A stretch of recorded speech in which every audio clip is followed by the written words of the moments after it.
Hello everyone. In this video, we are going to talk about how do you mentor a grade 10 child. This video is like a summary of the experience we have had, our mentors have had at Claylab while mentoring grade 10 students.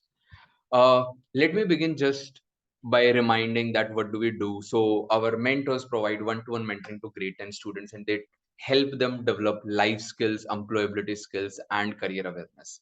And at the personal level, we do wish that all our mentors should develop a lifelong bonding with their mentees.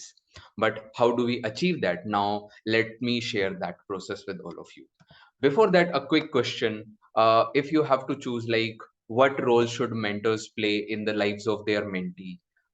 Is it like a teacher? Should they act like a parent or a coach or an experienced friend? Think about it. Maybe you can pause this video for a few seconds. The correct answer is all of them, actually.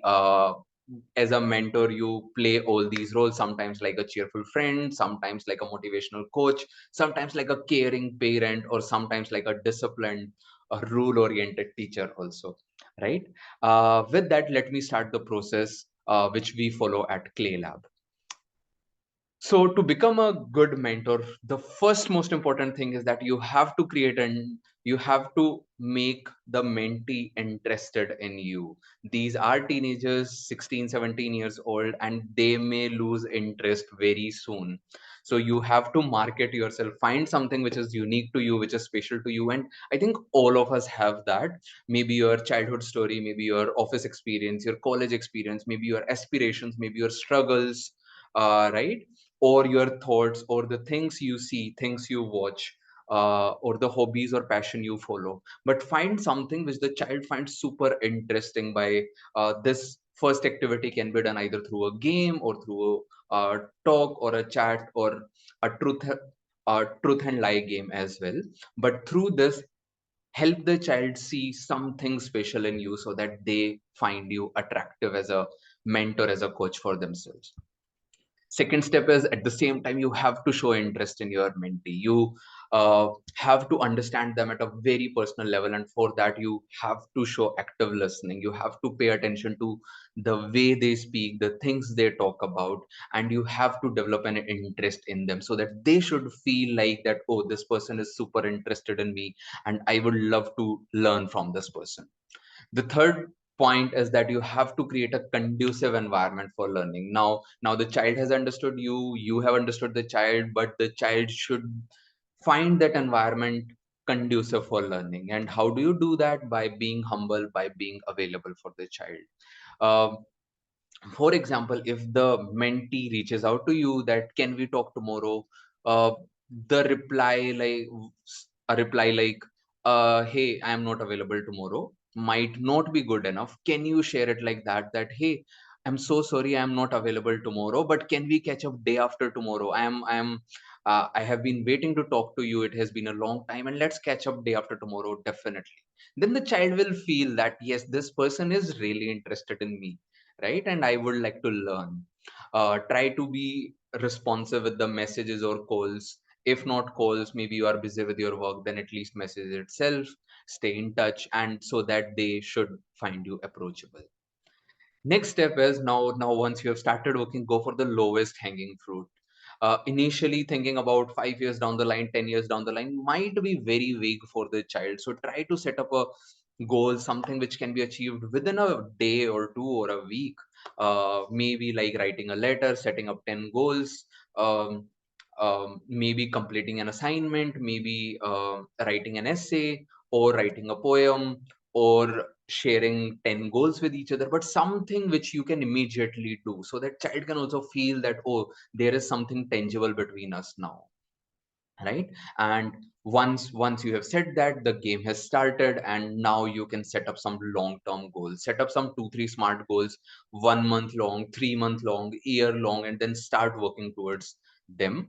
And but at the same time, do not forget to set the norms also, because it may happen that now, initial 1 2 weeks were super interesting, engaging, but soon the child may start losing interest, you may start getting tired, or so it should not become a burden that you are doing too much, but at the same time it should not lose steam also, right? So do set the norms. When are you going to talk? How much time are you guys going to devote to this structure, and what are the expectations from each other?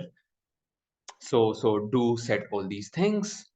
And yes, setting out is a different thing, writing the rules is a different thing, but modeling them out is super important. Sometimes the child may not be able to take those rules seriously. They may not have a habit to note down the things. They may not have a habit to follow the things on time.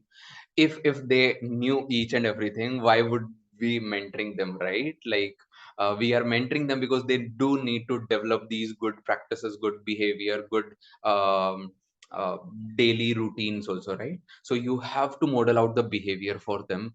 You have to show discipline, you have to show commitment to the timelines, you have to show the voice modulation, you have to show the tonality. You cannot be angry at them. You cannot even show frustration or anger in your voice. You should be always calm, approachable, humble, to the point, and very friendly also, because at the end you know that they are going to learn from you, right? uh, but at the same time, do not try to become a superhuman also. They should not start seeing you as someone, or like, oh, I cannot commit a mistake in front of this person. Oh, this person is flawless. And how do I share now that there is so much confusion in my mind? There are so many doubts in my mind. So do share sometimes personal struggles also, your confusion, your maybe if you are feeling overwhelming or stressed or confused, or you are struggling to find a solution. Help them understand that yes, you are also learning, and you are also on that path where both of you together are learning from each other and from the environment and from the world also. Maybe share about your mentor also. You are learning from someone else, maybe someone who motivates you, something like that, right? So that they can connect with you at a personal level. Then now you both have developed a bond, started working with each other, have shared successes, failures also. It is also important to share a constructive feedback, because constructive feedback has a very good power in it. Like, it just not just motivate the child, but it also pushes them to improve on whatever they are working upon. For example, if a child makes like writes something, submits some work to you, rather than just telling that, hey, it is not good enough, can you do it again? Or hey, I can find these five mistakes. Can we share that, hey, wow, I really like that you used you made 10 sentences, or you made two paragraphs, or I liked your opening, or I could see your effort. Can you add these two, three more points? Or what do you think you can add? Where do you think your work is? How can it improve? What kind of suggestions do you want from me? Something like that. So that push the child, encourage the child that you are liking the work and you would like to help the child to improve it further. All right.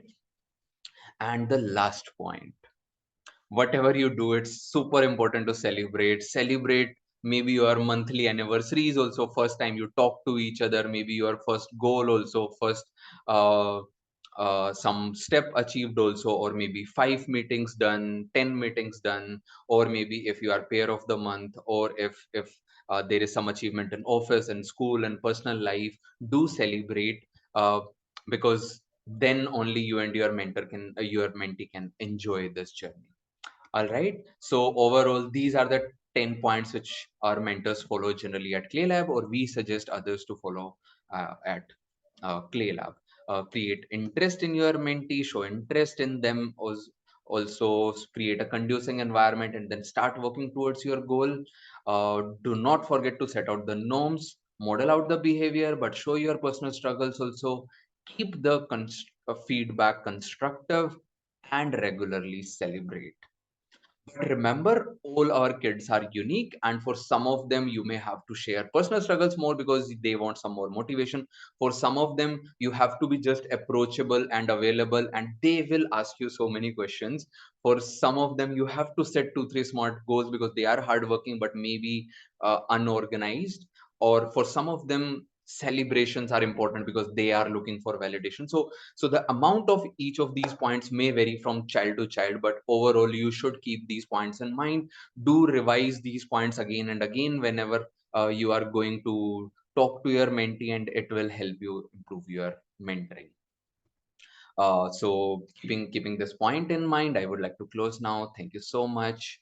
I hope it could help you understand the mentoring aspect in a better way. Take care.